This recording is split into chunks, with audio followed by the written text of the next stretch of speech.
I wanted to connect it on my own my personal page, but he said it's not optimized. So I want to connect it on Shio page to see. Okay.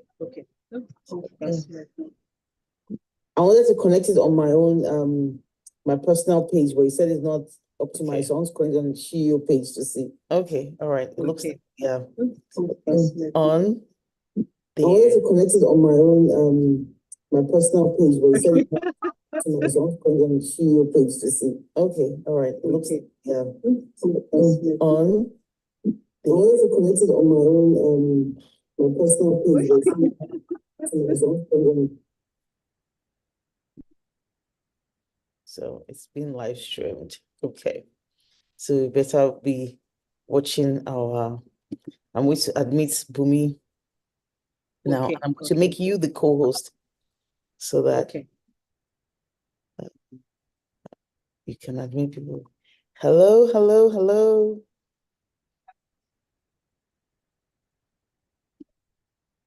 You're muted.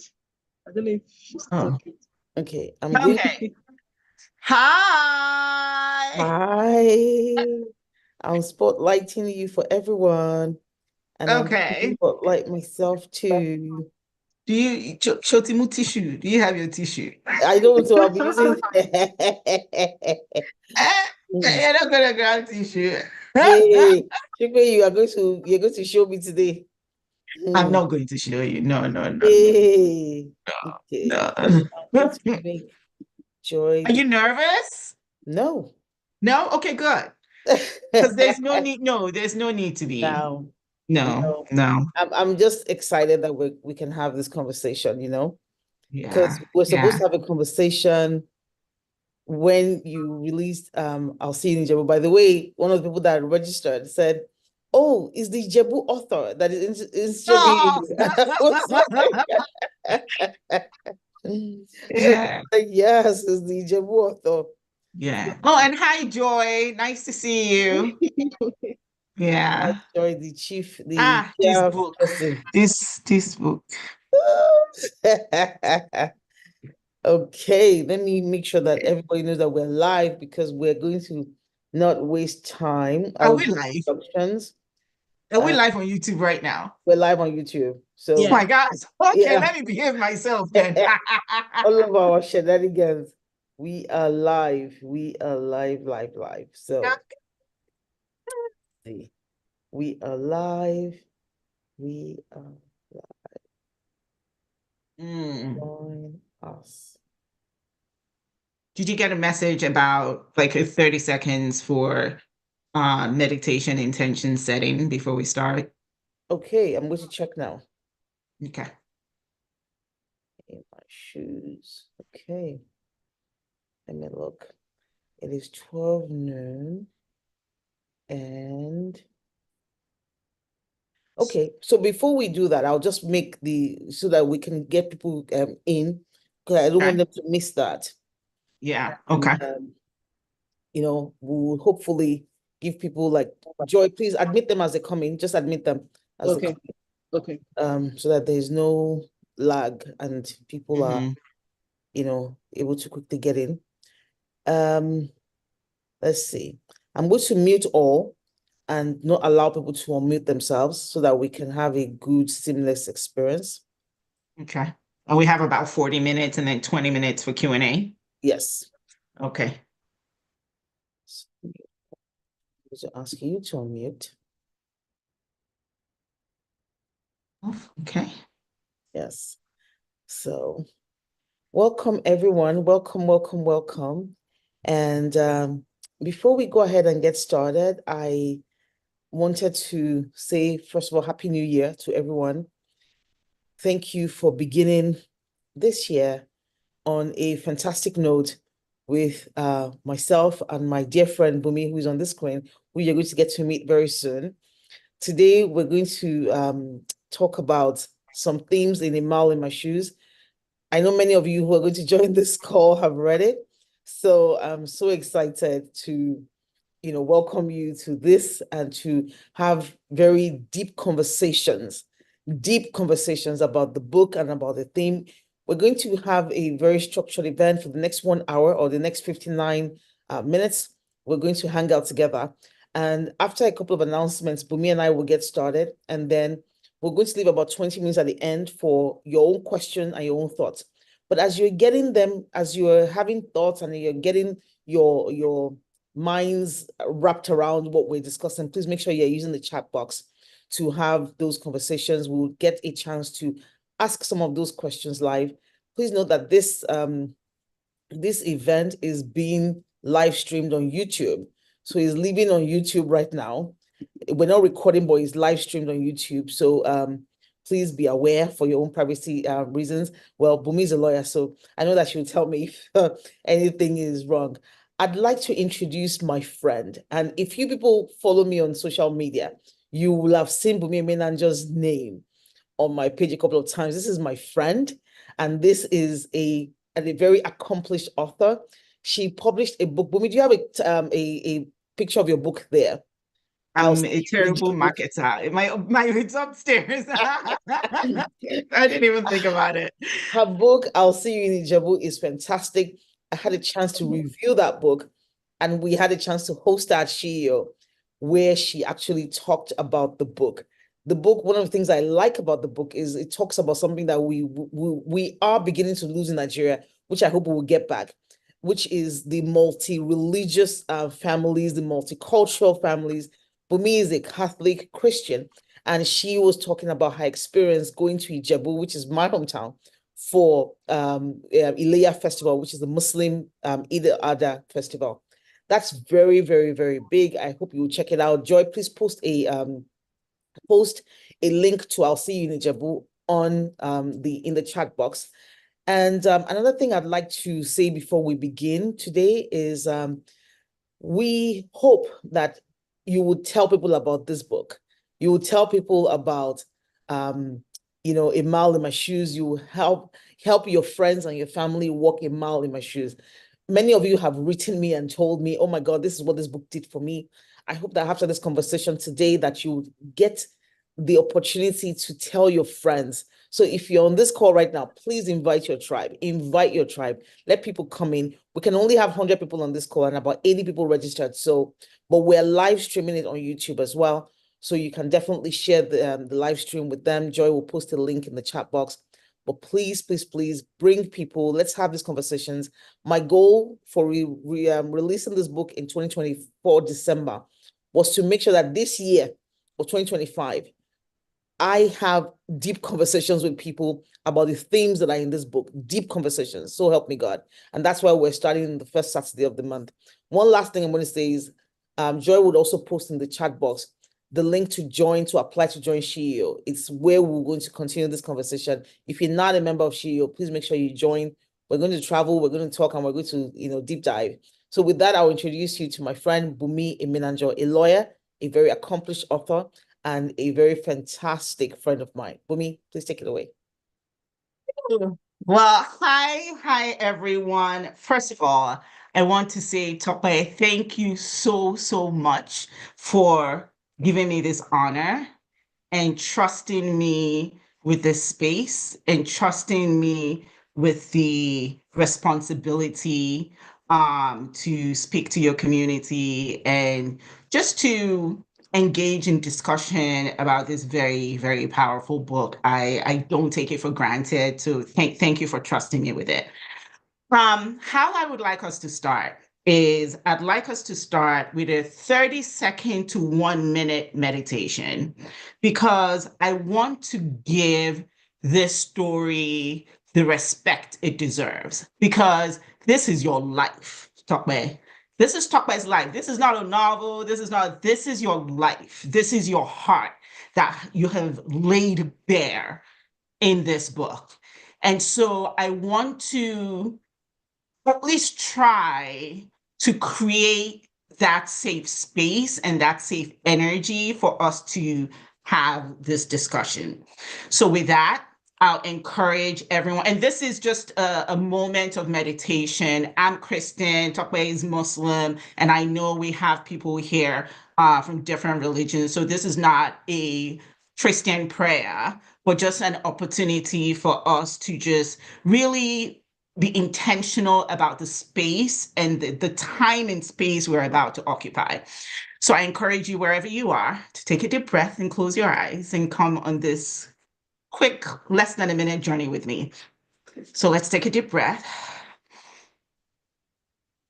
And plant your feet down wherever you are. Connect to the ground. Spread your toes out wide so you can maximize the connection of your feet to the ground. And so take a deep breath from the very, very tippy toes of your feet. And imagine the breath traveling through your body, through your legs, through your hips, through your belly, and just relax your belly. Through your chest, through your heart, to your shoulders. When they get to your shoulders, roll your shoulders back. And just imagine your breath traveling all the way to your head. And then release. Breathe out. Let go of your breath. And we're going to do this 5 times. So that was the first. Let's do it again.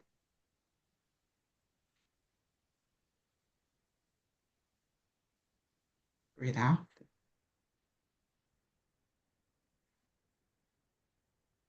Let's do it again for the 3rd time. And as you do it, I want you to be thinking about this very moment. I want you to be present in this moment, whatever is happening outside of this room, out in the world, at your workplace, in your family. Let's try to live all of that there.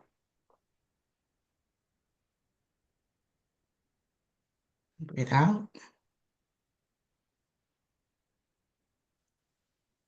Let's take another one. This is breath number 4.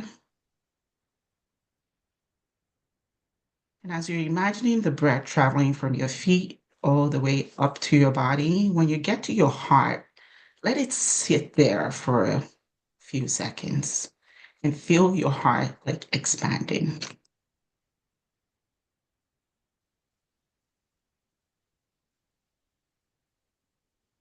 Breathe out. And on this last breath, as you take your breath in, I want you to focus on this very moment in the story that we're about to hear, that we're about to share.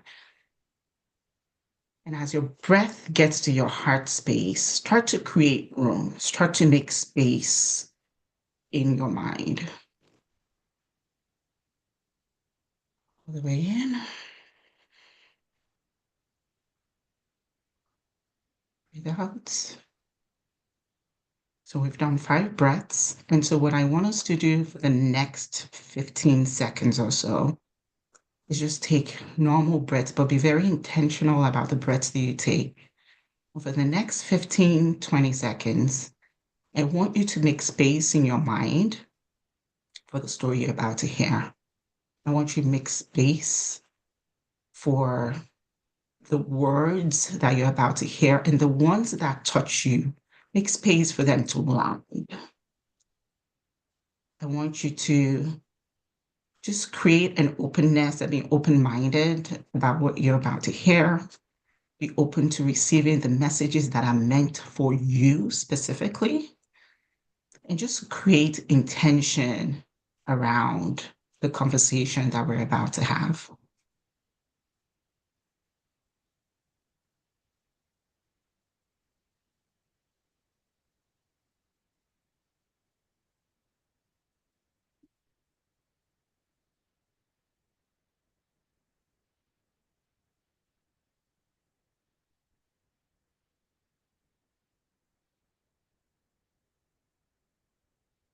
And then now I'd like us to close out this meditation period with some deep breaths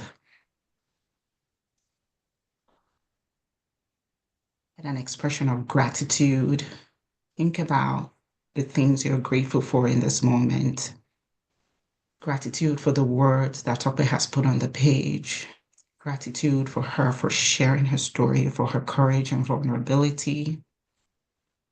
Gratitude for the opportunity to hear words and messages that hopefully and prayerfully will impact your life for the better. So let's just take one more deep collective breath. Let it out and open your eyes. Okay. Everybody good? All right, let's do it. So first of all, I read this book last night because I had it for about a week, but I wanted it to be really fresh. I wanted it to be really fresh, and I wanted as much proximity between me reading the words and talking to you. Because as you know, life can get very busy. I'm an emotional person in general, so you're gonna see me do this often. Um, so I wanted as much proximity between me reading the book and talking to you.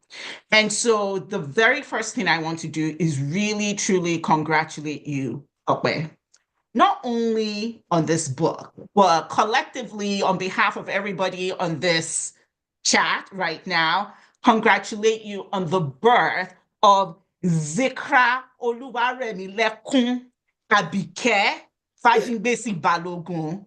Congratulations. I don't know if the Fajingbesi is there, but I just put it there just in case. Congratulations, Tope. Congratulations, Abayo. A collective congratulations from us all, and welcome Zikra to the world. So for those who are into Yoruba, can you share with us what the meaning and the significance behind her name? So she has about 30 something names. Mhm. As you know, with Yoruba people, everybody gives you money, gives you gifts, and gives you a name. But she has 5 primary names. And those 5 primary names spell the word Zaria, Zarea, Zaria. Z for Zikra. Zikra means remembrance of God. And Zikra was my mom's middle name. And when my mom was dying, a few seconds before she died, I held her hand and I told her that I was going to try again. And when I did have a daughter, I said when I have a daughter, I'm going to name her Zikra. So that's the significance of that. Her other name is Abike. Abike is the middle name of my late mother-in-law who gave birth to her dad. Remilekun is a Yoruba name, which means God has dried my tears. So, as you will see in the book, there were many tears, many, many tears. And so I'd always said that when I had a daughter or a son, any child, the name was going to be Oluremi. It was not going to be any other name but Oluremi. And then Zare is Eniton, the person that has a story. There's a story behind it, and she's going to know her story. And then the last one is Araulua. That's the wonder of God. Because as you would get to hear as we talk, her being here is a true wonder of God. No, thank you for sharing that because, as most of us know, Yoruba names are so powerful, and there's always, that meaning and tie to what's happening in our lives. So I'm glad you shared that. So my first question is, and I know, you talked about it in the book, but I want to hear a little bit more about why you decided it was time to write this book, one, and two, why you wrote it in the format that you did. So, I guess because I'm a writer as well, I thought the format was very interesting. You wrote it very much in a diary form. And so I wanted to know if you can share a little bit the timing and the why. So when I first wrote Love in Cancun, this was in 2016.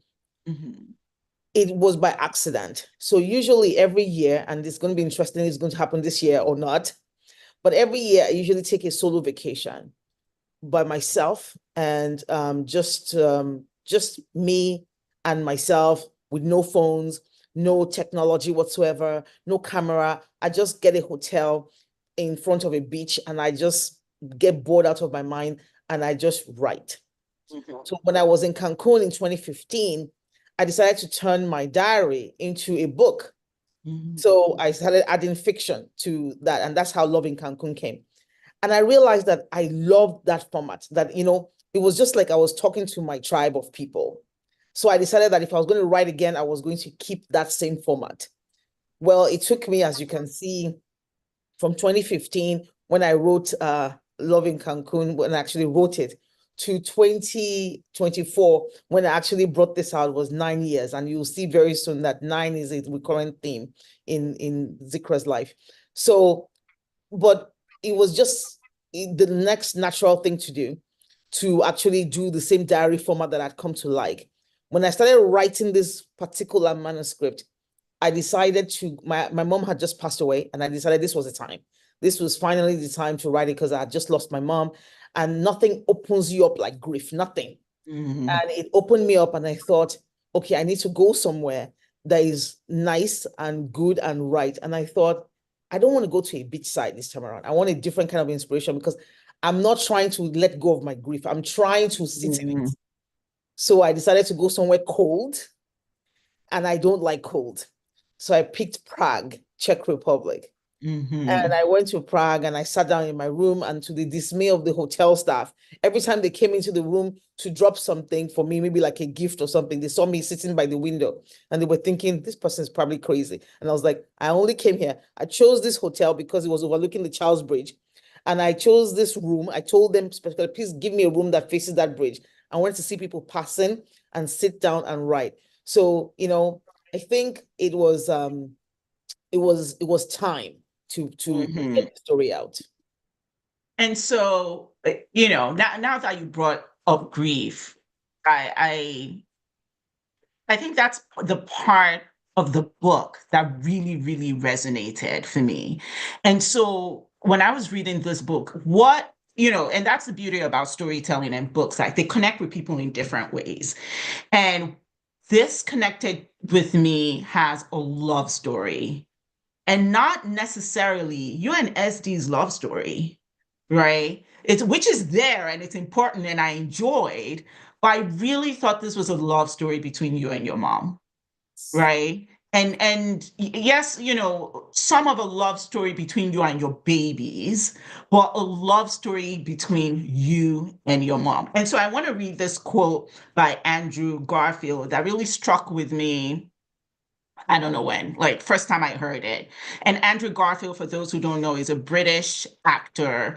And he was in one of the Spider-Man movies, and his mom passed away. And he was on one of these late night shows, and he said, this quote from him, because they asked him about his mom's passing, and he got really emotional and said, I hope this grief stays with me because it's all the unexpressed love that I didn't get to tell her.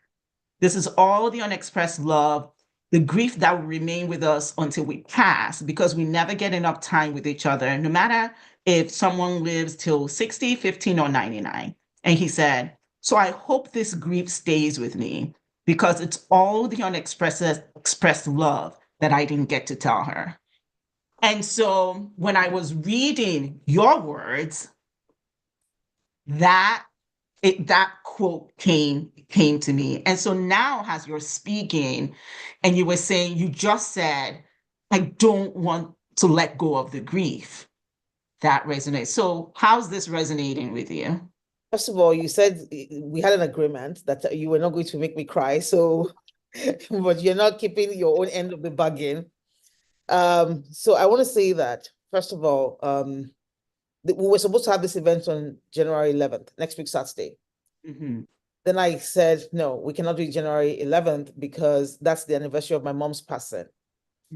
So I picked today, January 4th. And then as I was preparing this morning, I realized that January 4th is actually another anniversary that is quite painful. It was on January 4th, I was making breakfast for my mom, and her caregiver had just come into the house, and I heard a loud fall. Woof. And I was on a call with my sister in Nigeria, telling her that my mom had not slept all night, that she was on 10 mg of Valium and she didn't sleep a wink. She was talking throughout. And so I was, and I just heard the loud fall. I ran into the room and I saw my mom on the floor, stiff, really stiff, in a way you never want to see anybody. And I could see her dying. Like I could see, like it was flashing in front of me. And even though I had been dealing with the reality of my mom passing away because she had Alzheimer's disease, she was in very advanced stages. And I'd read everything there was on this planet about dementia. But I was still confronted with that reality and I was not ready for it. And I remember calling 911 and the operator was walking me through how to do CPR. And I was doing this and I was doing this and I was doing this. And then the next thing, it took about 7 minutes, but the ambulance was here. They took my mom. And it was at that point where they took my mom that I broke down and cried. All through the time I was doing the CPR and trying to get her to wake up, I was not crying. I was in the mode of, no, you cannot leave me now. As soon as they took her from me, I just broke down and I started wailing. And that set up an entire week of, grief. But what to your question of, holding on to grief and all of this, when my mom was dying, she had lived with me for about, it was the 9th month. See, number 9 again is coming up. She had lived with me, this was the 9th month she had lived with me. And I remember that morning on January 11th, I woke up at 4 a.m. with a very strong urge to use the bathroom to pee. And I woke up my husband and told me to go to the bathroom. I woke up my husband and I said, are you busy? And he said, am I busy? 4 a.m. in the morning. Like the guy was like, what do you mean, are you busy? I said, I want to go pray with my mom. And he was like, okay, who turns down a prayer in the middle of the night? So the next thing, I started running behind him. I was just hiding behind him. I didn't want to go. And it was like, what is this? You want to go and pray with somebody and you're hiding behind? And my siblings were around, my older sister, my younger sister, my brother, everybody had a chance to file in. My mom's biological children, everybody was in my house at that time, but they were in the basement, they were sleeping. And when we got to my mom's bedside, I held her hand in one hand. I held my phone in the other hand because I read Arabic, but I don't read it well. So I was reading the Quran with my phone. And I started reciting the Quran. I was reciting the Quran. I was praying. The next thing, I had the urge to talk to her, to affirm her. And I started telling her that everything that happened to you in your life, you were never bitter. Your in-laws treated you like trash. You didn't do anything. You were just this good mom. And I said to her, if you had left for America when I was 13, when you had the opportunity to go, I would not be here. So I said, Mommy, when you get to heaven, greet Mama for me. That's my grandmother. Greet Mama Dowa, my great-grandmother. And I said, if there's anything that I have done that you have liked this past 8-9 months, I want you to know it has been the honor of my life to take care of you. I said, but if there's anything I have done that you did not like, please forgive me. This was uncharted territory for me. And I said, I'm going to have a daughter. I'm going to try again.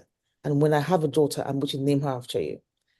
And shortly after, I began praying again. And then about 2-3 minutes after, SD said, do you want to close our eyes? And I said, why? And I wondered why he was interrupting my Quran that I was reading. And he realized that I didn't know what had happened. And he got up from beside me, went and closed her eyes and closed her mouth. And he told me, when you were reading the previous chapter, she had passed away. So the fact that I was born in my mother's hands and my mother left the world in my hands means that it's a chain that will never be broken, ever be broken. And it's interesting how life is, right? That in the depth of our grief and our sorrow, there is even still something to be grateful for. Yes. Right? And what a gift to be there in that moment when she passed. Like, not a lot of people have that opportunity. And so it's almost like the paradoxical nature of grief And I want to read from your book, if you don't mind, Sure. this passage that really like landed with me. And you said, when my mom drew her last breath on Wednesday, January 11, 2023, she was in my home with her hand in mine and my voice soothing her as she slipped away. I knew my life was forever changed, but I did not expect that grieving her would be the push I needed to write this book. In all my 46 years on Mother Earth, I don't believe I have ever encountered any emotion as destabilizing as grief. Grief will humble you one moment and humiliate you the next. It can pour a strange sense of gratitude all over your soul and later fill you with bitterness and anger. Grief can make you feel the kind of shame that words can't describe, swallow you in a violent wave of fear. And just when you're trying to find your feet, it will fill you with a powerful light that will propel you to heights you never thought existed. That light is what made it possible for me to finally start and complete the manuscript of this book in March 2023. It is the same light that gave me the strength to review it on Saturday, October 20, 2023, as I journeyed excitedly to the city of Mecca to sit in community with myself in my Creator's house. And when I read that passage, it like was a gut punch. It almost knocked me out because I think we're at an age now where a lot of us are encountering different forms of grief. And so my reading of your experience is not just grieving the passing of your mom, but you have had so many moments of grief, continuously grieving the passing of your babies, the failed IVFs, and even the loss of a life that you once thought you would have, right? Because you probably, I can imagine, envisioned being a mom at a young age, having this life, your marriage, your first marriage, the life you would thought you would have there. So there are so many forms of loss and grief in different ways. And so when I read that, which was interestingly enough at the beginning of the book, but then as I was reading it, I kept coming back to that, right? And it's like a passage that encompasses all the grief, even though you were writing it specifically for your mom, that encompasses all the grief you've suffered in your life. So my question is, this paradoxical nature of grief where, it can propel you, but at the same time, it's so traumatizing.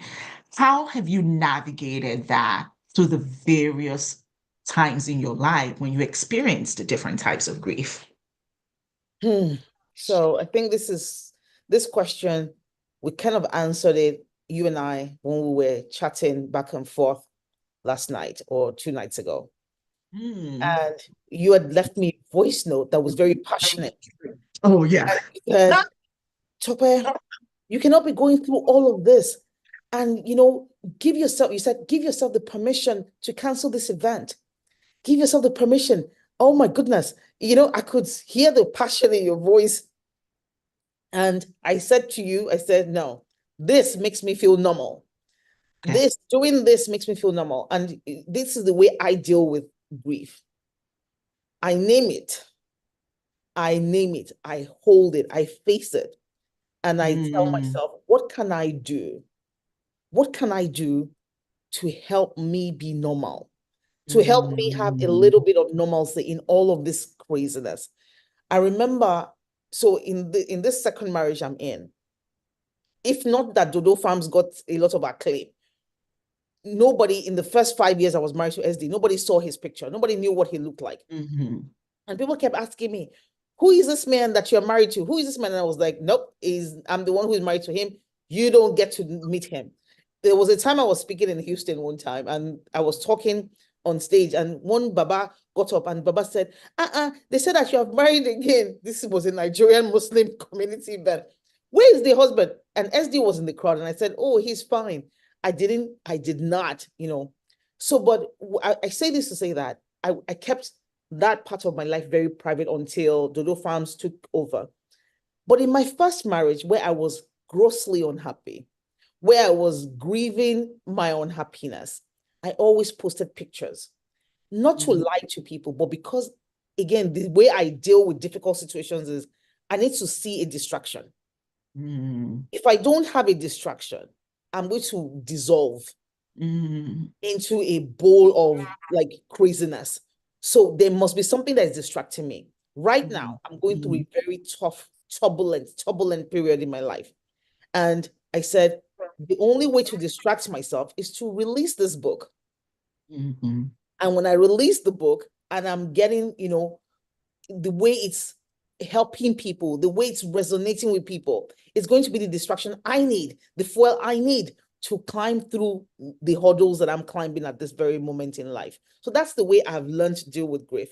Because, and I'll say something, I didn't talk much about my dad until the final chapter of the book. And that was very intentional.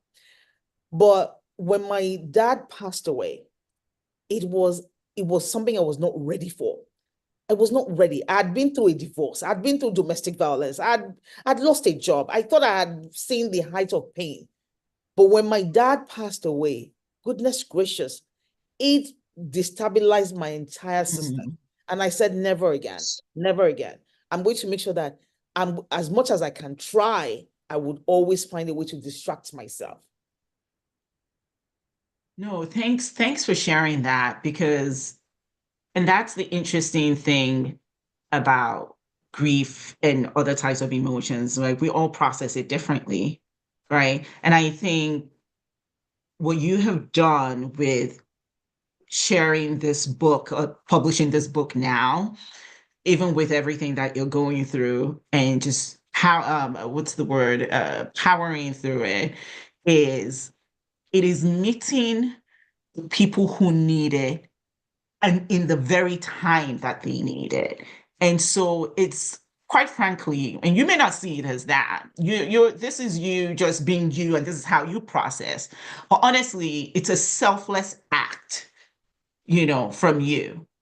It is. It's a selfless act because you're sharing this raw story, and it's meeting the people who need it in their very time of need, right? And so I do want, and I know I've said this a million times, I do want to applaud, no, applaud is the wrong word, express gratitude for your courage and vulnerability in sharing your story, because I'm sure, and I can see the comments popping. There are many for whom this is really resonating. So speaking of navigating life through pain and grief and all of that, you have still somehow managed to really manifest a number of things in your life. So let's talk about let's switch gears a little bit and talk about manifestation, and talk about the power of manifestation, the role that faith plays in that. And specifically, let's talk about SD and your love story there, and how you how you manifested that. Like, you literally manifested this man into your life, right? And then, in my reading of your story, is you manifested Zikra as well, right? And so, can we talk about, or can you share the power of manifestation? Is that something that inherently, naturally came to you, and that's just how you operate? Or is that something you learned somewhere? Or so how do you like, and the label I put on it is manifestation. People call it different things, right? It could be prayer, it could be, but how did you come about to doing that. You bought the dress, you wrote down the list of the things that you want in your, or the characters that you want in your man. You bought Zikra's dress. You bought the wedding dress. You bought the White House dress. Tell us a little bit more about your journey through your life and how you wielded this, I guess, tool or power of manifestation. So I'm going to say, first of all, that I wish that I was this person who was consistently manifesting things, who was just like, I'm going to put my mind, because whenever I hear people talk about, I manifested something, I'm like, hey, God, where are these people getting this power from? Because me, I need this, but what I realized, and all of those things you've said are true, what I realized is that at some point in life, when something has gotten to a height of, hi, this is beyond me, you have no choice but to just surrender to the design. And when I surrender to the design, when I'm so stressed and I surrender to the design, I'm like a different person. Case in point, my daughter was born prematurely. She was born with a hole in the heart. She had to do an open heart surgery. In this past 121 days, I've been through all of this. But the day she was going to have the open heart surgery, when SD and I were deciding what we were going to do, there's a waiting room in this hospital where parents are supposed to wait. So SD said he was going to wait in the waiting room. And this is a 6-hour surgery on a few days, weeks old baby. And I said, no. I pass by this waiting room all the time that we've been on admission. I see how people look. They look crazy. They look sad. I told him, I said, me, I'm not sitting in the waiting room. We'll be in the hotel. So he said he's going to be in the waiting room. But on the day of the surgery, he didn't go to the waiting room. He was with me in the hotel. It was only today, this morning, that he told me that the reason why he wanted to go to the waiting room was because he thought I was going to be very nervous. I was going to freak him out. But that he saw me, I was very calm. Mm-hmm. I said, when something has reached a point where you are like, what is my nervousness going to do in this situation?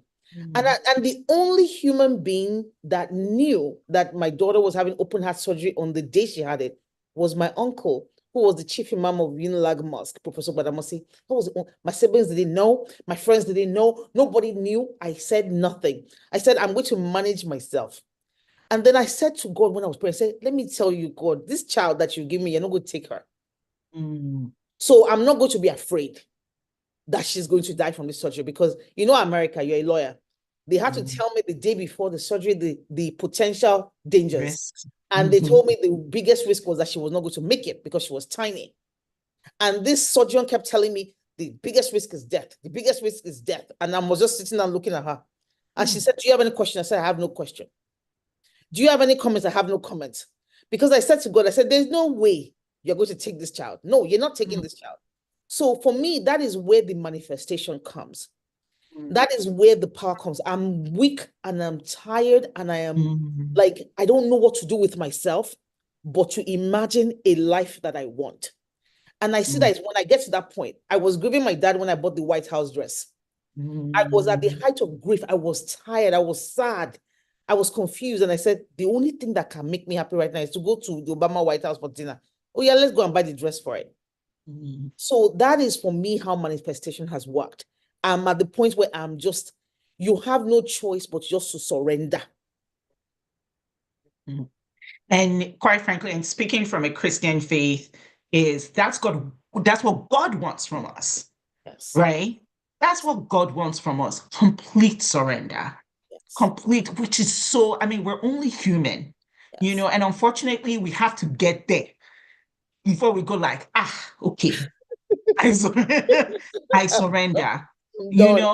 Yeah.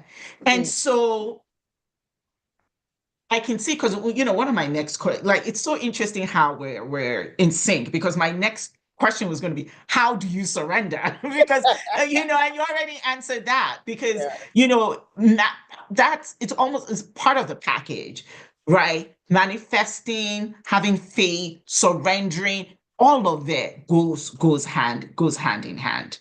Yes. And so speaking of that, let's dive a little bit more. And I'm aware of the time, but there are a couple of things I really want us to cover before we get into questions, since we didn't start exactly at 12. Speaking of that, let's talk about, go a little bit deeper into your faith. Yes. Because I know that's an integral part of who you are and an integral part of your life story. So share a little bit more, if you don't mind, about your faith, the role that your faith has played through all of this. Yes. I think this is very, thank you very much for this question, because I'm not I'm wearing this hijab. It looks very cute, but some other time you might see me wearing a cap. You might just see me all over the place. I'm not the most religious person, even though people don't think that, but I'm not the most religious person. But I have gone through some things in my life where I am confident and I am sure that if not for my faith, I will not be here. I will not be standing. My first marriage was difficult.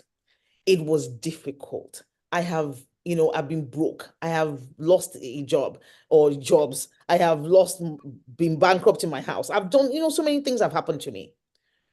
But I have realized that both in the Bible as well as in the Quran, that there is not a prophet, none in any of these books.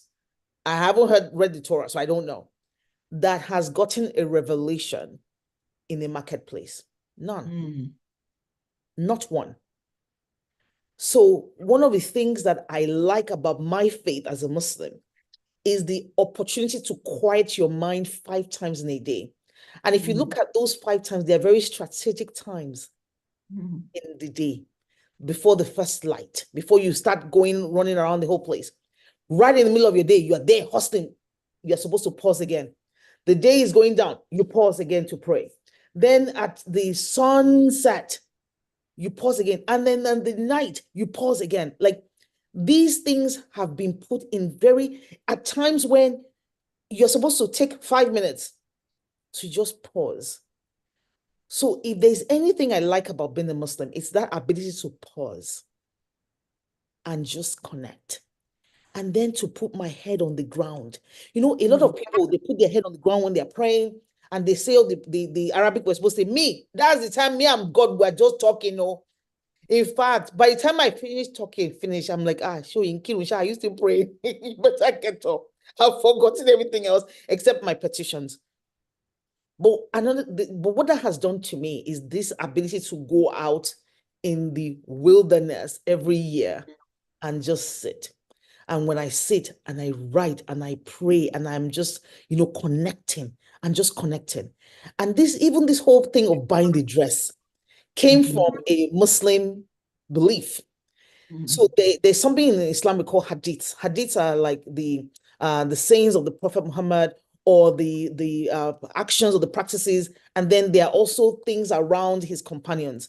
So I'll tell you a very brief story. Abu Bakr was the best friend of the Prophet Muhammad Sallallahu Alaihi Wasallam. He was the best friend. He was his companion. He was the first caliph after the Prophet died. And he knew that the Prophet was going to be going, I don't want to say exile, but migrating from Mecca to Medina.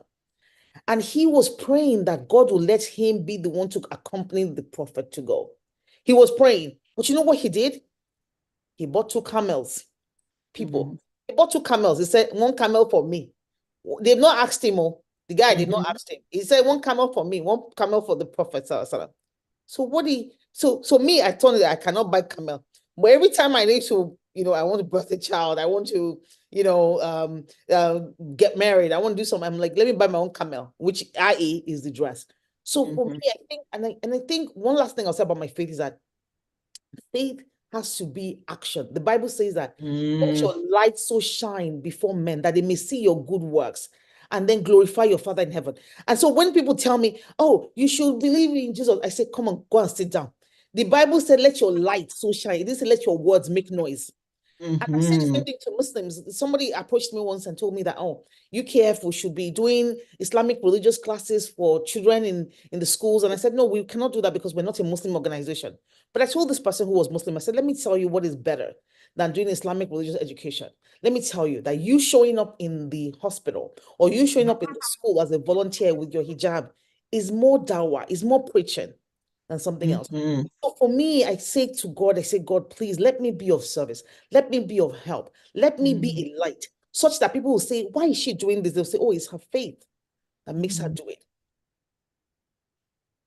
Wow. And it's what's that saying that your actions, there's a particular saying I'm drawing a blank on it, but it's like let your actions speak for themselves, right? And let your actions be your religion, right? No, that's that. Okay, so I have one more question and then we'll go to questions. I want to talk very time that we have is not enough, 45 minutes. It is not enough. But I want to talk very briefly because it is worth mentioning, and I know we're running out of time, about your experience with the medical health system. Ooh. So I have some numbers here really quickly. So this is based on a CDC 2022 report.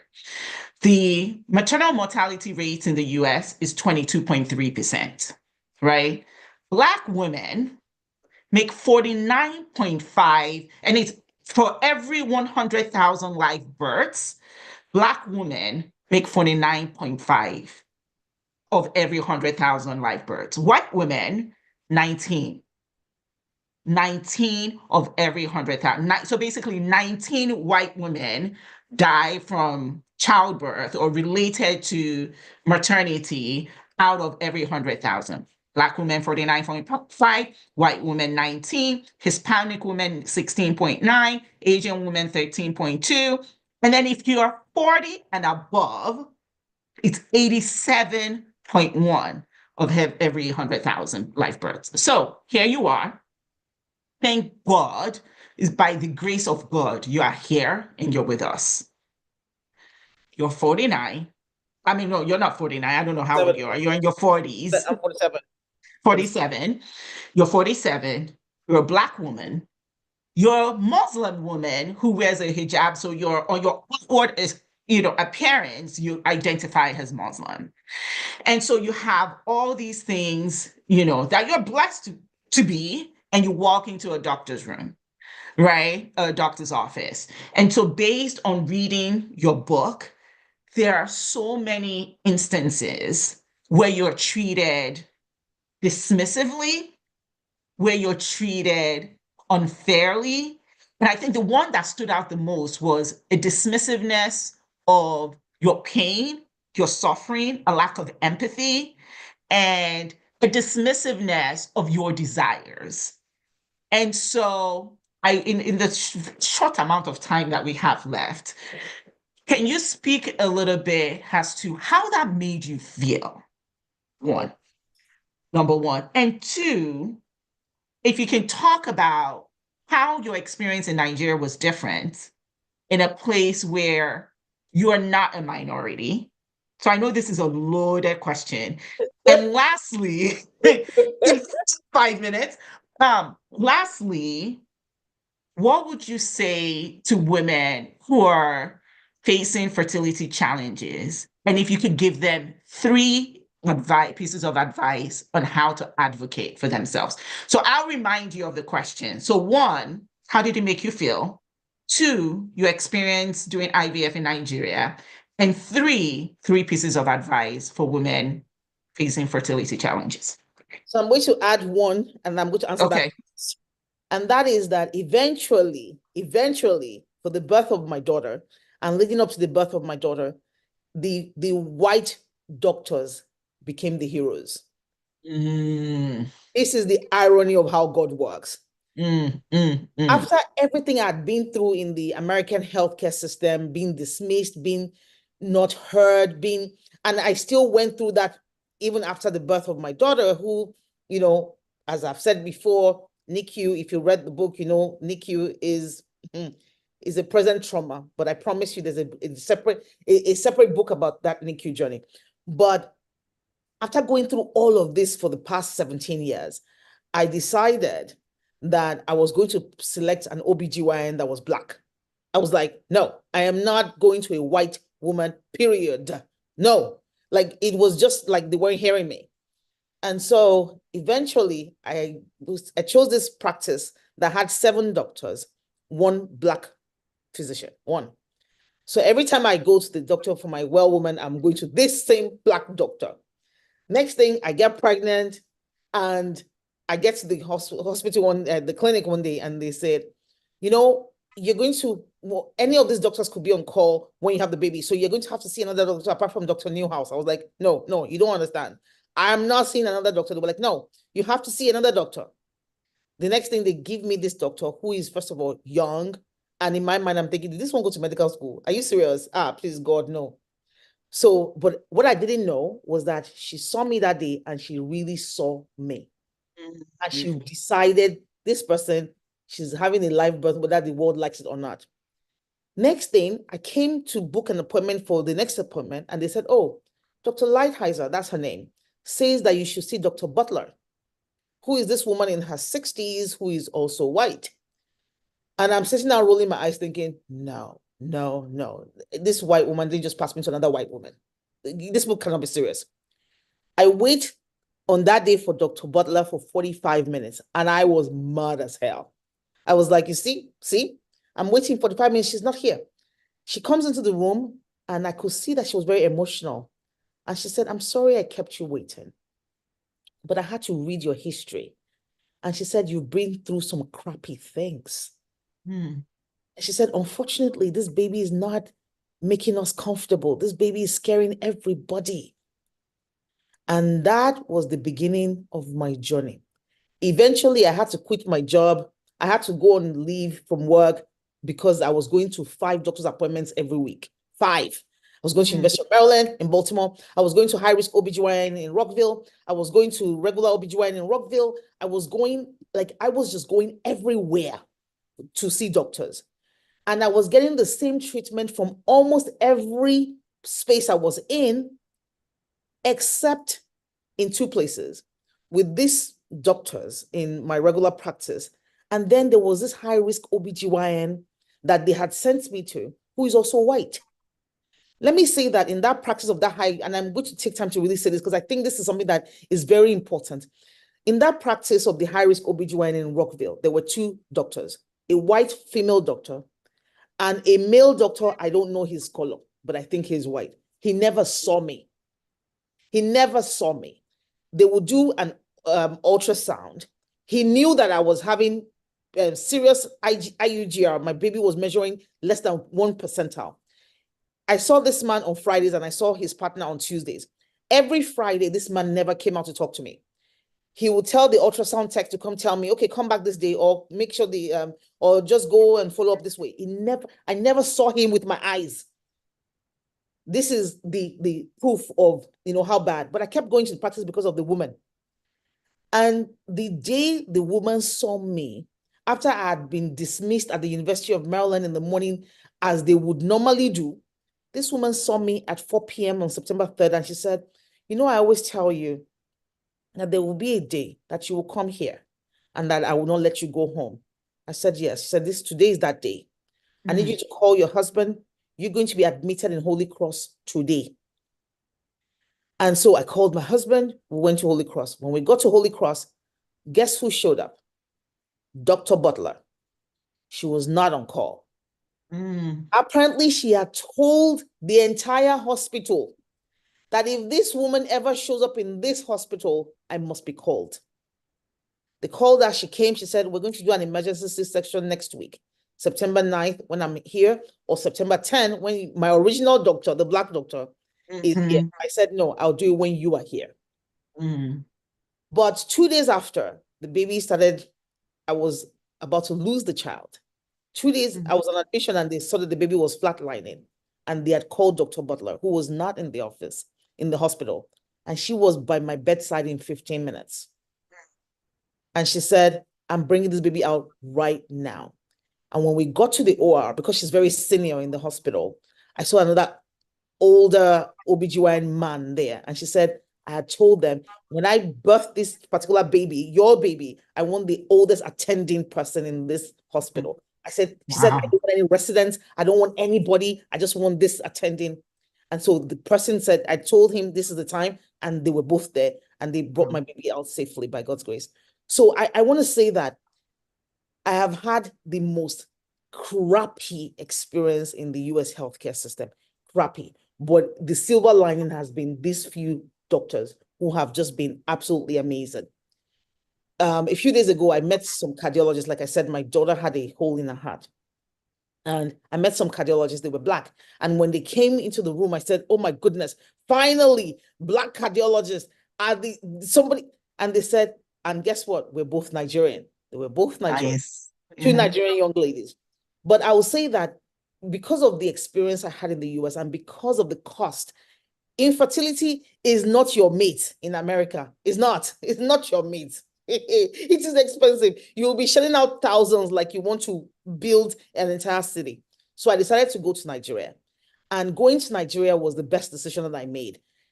Nigeria has 99 problems, but infertility is not one of them. It's not. I went to a clinic called Origin. Please feel free to go there if you are, if you're dealing with infertility. Origin is the Ikoyi. It's very nice. Your privacy guaranteed. There's not the entire world is coming there to be tweeting on social media that you are in fertility clinic, but it was a very good experience, very professional. And I just absolutely loved it. And I did not have to spend an arm and a leg. I did not. And, so that was the answer to that question about, the Nigerian experience was good. 3 pieces of advice that I have for women who are going through infertility. The first one is have a circle of people that you trust. Have a circle of people that you trust. This is a very, very lonely road. I journeyed it for 17 years, I know. Have people that you trust. I have a small mailing list on my WhatsApp that I just pour out and I just pour out. And the second piece of advice is that with these people that you trust, feel free to call people out if they are not supporting you the way you want. There are 2 people on my list who are on this call, and they know there was a time I said, please do not reply this message by asking me to pray. Do not reply this message by asking me by telling me to see the silver lining in this matter. Please don't preach. Just listen. And so let people know how you want to be supported. And if they're not supporting you right, feel free to take them off the list or feel free to call them out. That's my second piece of advice. The third one is buy the dress. Buy the dress. Buy the goddamn dress. Because it's going to happen. You are the actor in this movie. It's going to happen. It's going to happen. Yeah. For as long as God has put desire in my heart to have a child, that child is coming. So please buy the dress. Thank you. Thank you, Tope. So I know we have just a few minutes. Here's what I'd like to do. Joy, if you don't mind combing through the comments for questions. While you're pulling those questions, Tope, I would like for you to read a passage from your book. Oh, Lord. So let's go to page 43. As I mentioned, I felt like this was a love story between you and your mom. And I love the passage on page 43 where you honored her. So I'd like for us to close out this with that, if you don't mind. And so on page 43, the passage, you have that in italics. Do you mind? Do you have your book with you? I have the soft copy. So I'm going to page 43 now. And I'm like, yeah, I'm just like you. I'm the worst marketer. I should have the book. I do. So while you're looking, and then Joy can, because I see 72 comments in the chat, and I know some of them are, just comments, not necessarily questions. Okay, so do we have a hard stop at 1? No, we don't. But give me 1 second. Okay. I want to get a hard copy of the book. 1 second. Okay. And so everyone, thank you for all your comments. I haven't been looking at them, but if you have any questions, you can post your questions in here now. I'm looking to not tell me this was the hard one. This Bunmi. You're a lawyer. If you feel up to it, you don't have to. I shall read it. Okay. So I will start from the beginning, the part before the italics, actually. I know I will have to learn to walk, fly, and soar again, but that must wait. For now, I just want to sit with and in my loss. And thankfully, I have a 6-hour flight to do just that. You taught and inspired me, lifted and validated me in more ways than words can describe. But in the end, you left me with the power to never allow temporary pains to shield me from lasting joy, and to never let fleeting pleasures lead me to endless regret. I meant it when I told you in your final moments that it would forever be the honor of my life to care for you in your final moments. A tiny slice of what you did in my first moments. Rest in peace, Mom. Rest in peace, Taiwo Mojisola Zikra. Rest in peace, Mama Faji. Rest in peace, Mama Toyin. Rest in peace, Omo Olabisi. Rest in peace, Omo Kaka. Rest in peace, Omo Abiono. Rest in peace, Omo Yadowa. Omo Yadowa. You were the best to ever do it. May the angels give you good, glad tidings always. Thank you for reading that. I just felt like that was just a beautiful way to honor your mom. And thank you for your vulnerability and your transparency and just sharing so openly. This is such a powerful book, and I hope everyone reads it and shares with their friends and network the story so others can read it too. All right. So let's do questions now. Let's see. We'll start from the bottom and then go up. A question for Sis Tope. You rely on your faithful, apart from your faith, a darling husband, close circle of friends. What one other key thing keeps your strength going? So I remember when when one of the cardiologists came to my room in the hospital to talk about the surgery that my daughter was going to have. This was not the surgeon. I've quickly learned so many specialties of medicine in this past 4 months. So when one of the cardiologists came and he was, talking to me and just having a conversation, and then I told him how many days we had been in NICU, and he said, "How are you still standing here?" He looked at me and he said, "No, tell me, how are you really still standing here?" And I said, "I write." And that is truly for me how I deal with big things. I write. When I pray, I write my prayers. I don't verbalize unless I'm in Salat, the Muslim prayer. But if I want to sit down and I want to pray about something, I actually write it. God, please, something like when I write, I find that I release a lot of the pain and a lot of the emotions and a lot of the it's like I'm handing it over to the book, to something else. So if you come to my library in my house, I actually have a ton of journals, books that I've handwritten, things that I've done that I just write it down. It's the way I'm able to get strength. And then when I go back to what I've written, it feels good to see prayers that have been answered. When I go back to, one of the favorite things I like to go back to is October 2023. And when I'm on my vacation, when I'm on my solo vacation, people think they know things about me on social media. You don't know anything. When I'm on vacation, I don't tell anybody. Nobody knows. It's only when I've come back and I've written the book that you say, "Oh, I wrote this when I was in Prague." No, I'm just, so when I was in Umrah last October, my social media family, or October 2023, my social media family thought I was in India, and I was really in India, but I went to India from Saudi Arabia. So I had spent about 9 days in Saudi Arabia, actually, before I went to India. And when I look back at the things I was praying about that I wrote down, I'm like, isn't God awesome? At this, I said this and this happened. I said this and this happened. So this is my way, by writing my prayer, by writing my thoughts, by writing my frustrations. I'm able to release it and get strength. That's awesome. No, I completely understand. I process through writing as well. And so it can be just a very powerful tool. Let's see. Any more questions? I don't see any more questions unless I'm missing it. I don't either. Let's see. Yeah, I don't see any questions. I'm scrolling all the way to the top. Okay. Well, if you posted a question and we I haven't think Aisha just answered posted it, Aisha posted a comment, a question. okay. Aisha did. She said, I'd like to know what lesson or experience has Okay. surprised you most along the way. Trust, this is also a writer who is, and I think this is my friend Charo. This is also a writer who is asking this question. Experience has surprised me along the way. That's a good one. That is a fantastic one.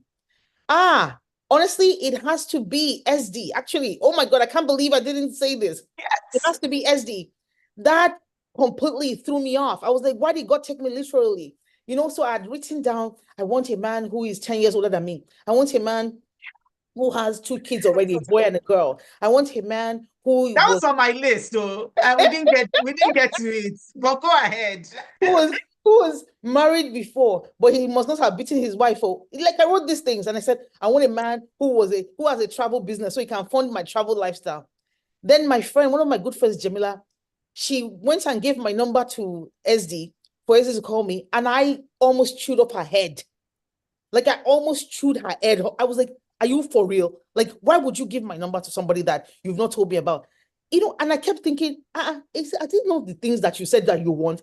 And they've given you the thing. God has not brought the thing. And I said, God, I was not being literal. Like, why do you take me literally like that? So that was the point of the prayer. The point of the prayer. And he's like, let's go to my hotel room. And you're like, hotel room? What? Yeah.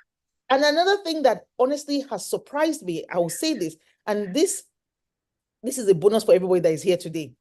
So when I got pregnant from this IVF, I was carrying twins. My birthday is April 17. So let me give you this earthquake week that was my birthday week. April 15, 2 days before my birthday, I go to the doctor to do a checkup. And they say, we're sorry, one of the twins has passed.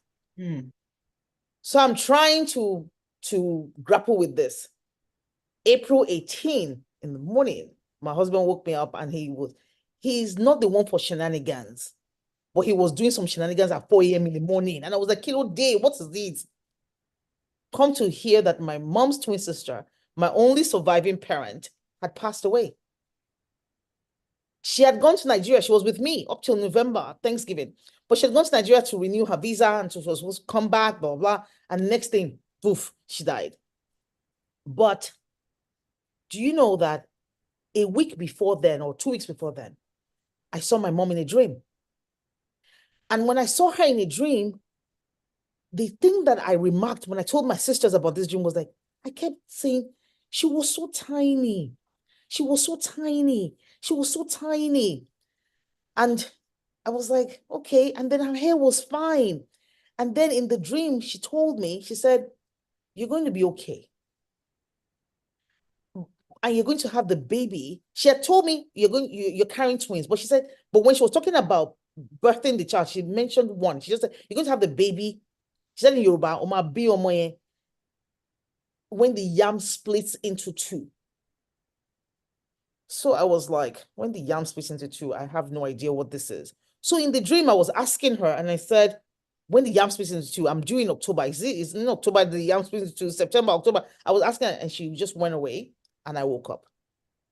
When I had this baby on September 5th, I found out Ondo people, which is where my husband is from, and Igbo people in Nigeria celebrate New Yam Festival early September.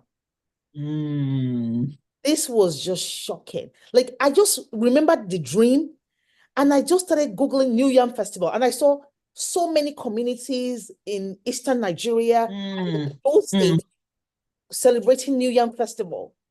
As a matter of fact, one of them celebrated on September 5th and it was very huge. And so the meaning of the dream was that seeing my mom small was that the baby was going to be tiny. My baby was 1 pound, 10 ounces when I had her. 1 pound, 10 ounces, 765 grams for those who don't use pounds and ounces. That was so, and then the timing of her birth, all of that had been revealed. I just was not listening. I mean, but I have to say, I mean, since we have more time, we're still talking. I have to say, one of the things that I noticed in the book is like all these divine connections that you pulled out and you highlighted. So, for example, when you were trying to decide about SD and you went into the restaurant and the lady starts talking about her own husband, Yep. there's like a divine connection there. And then there was another moment in the book, which was very powerful for me, is when you held Zikra and she took her first breath and it reminded you of the last breaths from your mom, like another divine connection. And when you went to bury your mom in the burial site, the proximity to the burial site of your previous baby, like just so many divine connections. And so for me, what really resonated was that those connections are there, whether you see them or not. Yep. And so our job as humans walking this earth is to be present in the moments that we're in and open our hearts, open our eyes, open our ears to see, and you pray for it as well. Pray that you're able to see and identify those divine connections, because that's what guides our path as we walk through life. So thank you for bringing that up, because those connections are definitely there. And Okay. I Mhm. think that's why I said not in the Bible, not in the Quran. Did Yeah. God give a revelation Yeah. to any prophet or any Yeah. messenger in a marketplace? Yeah. Because I feel like I always say that if somebody comes to me and says, I don't know, about other parts of Nigeria, but Yoruba people, people say, Maureen said that I saw a vision about you. Yeah. If somebody comes to tell me that they saw a vision about me, I'll say, come on, please, I beg, rest.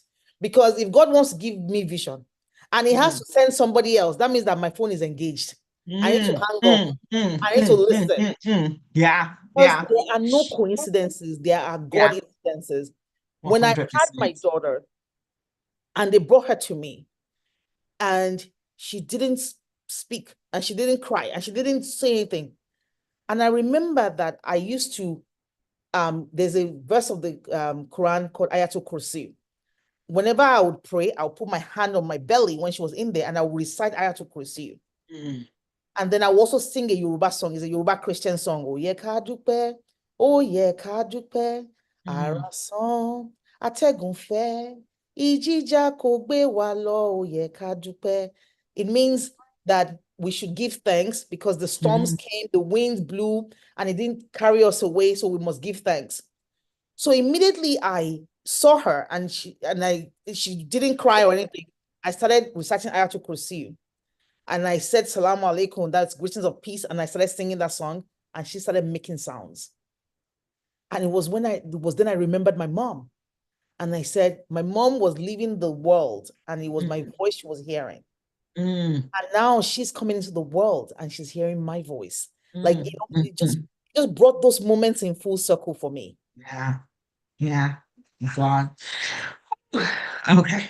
So anyway, all right, let's go to the question because it's hitting me. Here's one. Could you share any major aha moments you experienced on your life journey? Moments that allowed you to realize the importance of continuing to push forward. So I'll say this is in the book. If you've read the book, you've seen it. When I had my I can't remember again, was it the 7th or 8th loss? This was in 2022 September. I was thinking I was doing the Lord's work by taking care of my mom. I was thinking I was doing, I was doing good things in life.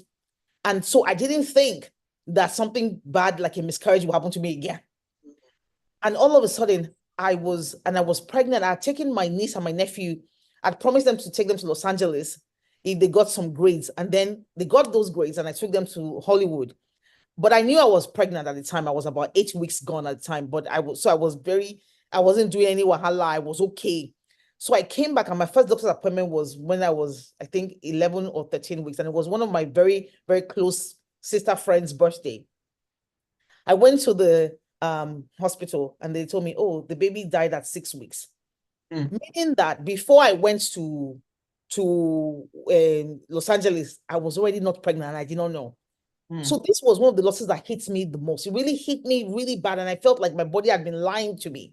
I felt just humiliated. I just felt so bad. And I decided to break up with God. I decided that we were going to break up. That, this is not working. This is the place where you and I are going to part. Because if you knew that I was not pregnant, you should have just told me. And you should have just taken the baby. So we had a breakup. So one day I was driving I was driving down a place, New Hampshire Avenue. And it was at 9. And I said, I don't want to kill myself. But if anybody wants to kill me today, they can feel free to kill me. This is okay. I'm not going to stand in your way. But then I saw there's a mosque on that New Hampshire Avenue, and I said, okay, I'm just going to drive into that mosque. This was past 7 at night. So I drove into the mosque, and I sat down in the parking lot, and just me in the parking lot. I just sat down there, and me and God were still just breaking up and just not talking. And when it was about past 8 and I wanted to leave, I saw cars coming in. So the last prayer that I talked about, the Muslim prayer, the last prayer called the Shai, is at that time of the night. So the cars were driving in. And I said, okay, I'm going to follow these people inside the mosque, but I'm not going to pray because me and God are not talking. So I'm just going to sit down in the lobby of the women's area. And then I asked myself, and this is a verbal conversation, verbal. I asked myself and I said, so if you're not praying and you and God are fighting, why are you entering the mosque? I said, because my life right now is as dark as this parking lot. And I want light. That's what I said. I said it out loud. I got out of my car and I sat in the lobby. And there's a part of the book where I talked about the first thing that the Imam read in prayer. The Imam, for those who are not Muslims, the Imam can read, we read the first one, Fatiha. And then after that, he can read any part of the Quran. And he chose to read in the middle of a chapter, a verse that translates to how God's light and how he gives light. I bawled.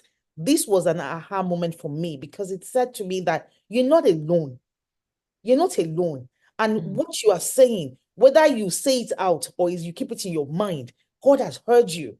And that this your journey is for a purpose.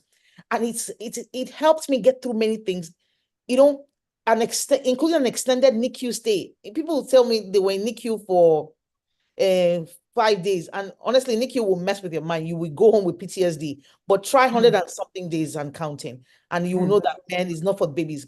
But when I think back about that moment, I'm like, there is something God wants me to get from here. When we were moved from NICU ward to CICU, cardiac intensive care unit, the nurses on day 3, the nurses in cardiac intensive said, who are you, please? Because before you got here, people have been coming from the NICU floor, parents, nurses, doctors coming to check up on you people. That who are you? And it's because in my own pain, in the NICU, in my own pain, I'm reaching out. If I see a mom that's eating alone, I sit down with them. I start asking them their story, talk to them. And I'm like, because there's no way now I know there's no way God can keep me on a journey that is very painful without a reason. Yeah. Oh, that last part. There is no way God can keep me on a journey that's so painful if there wasn't a reason for it. Yeah. And to be able to recognize that and be obedient to that just shows just strength and a deep level of faith that is inspiring. And I know, you're like, oh, you don't want to hear the accolades and oh, you're inspiring. I know. I'm your friend. I know. But I'm telling you that's how it lands for me. I won't speak for, the rest of the people listening. So I think those are all the questions. Tope, it's been an absolute honor. Thank you, thank you, thank you, thank you. I am so grateful for just this opportunity and for your story and for your friendship. And Thank you to everyone who showed up. Thank you for your comments, for your questions. If we didn't get to your question, or, just acknowledging all the comments, but if we didn't get to your question, sorry, we just missed it because there are tons of comments here and now. But thank you. And I hope and pray that whatever message lands on your heart, if you're listening, whether it's a message of encouragement or a message of how you can help other people or impact other people, or, whatever it is, I pray that it lands in your heart and you're obedient to it. So thanks, Tope. I'm Thank you, Bunmi. Thank you giving so much. control back. Thank you. Thank you so much, Bunmi. Thank you very much for this conversation. I know we were supposed to have a similar conversation like this about I say in Ijebu last year, and I kept canceling. But now you know why I was canceling, because all Yes. the business that was going on. But thank you so much. I'm really, really grateful that you felt called to have this chat with me. Thank you very much. And to everybody who has been on this call, thank you so much. I am just looking at your names, and I'm looking at the ones I know and the ones I don't know. Thank you so much. May God bless you. Thank you. If you're a woman over the age of 30, please make sure you join the SheU. Joy has been posting in the stuff. These are the kind of conversations that we have and we hope to have, going forward during the year. We're going to bring people, and we're going to tell our own stories as well. Thank you all so much. May God bless you. Thank you.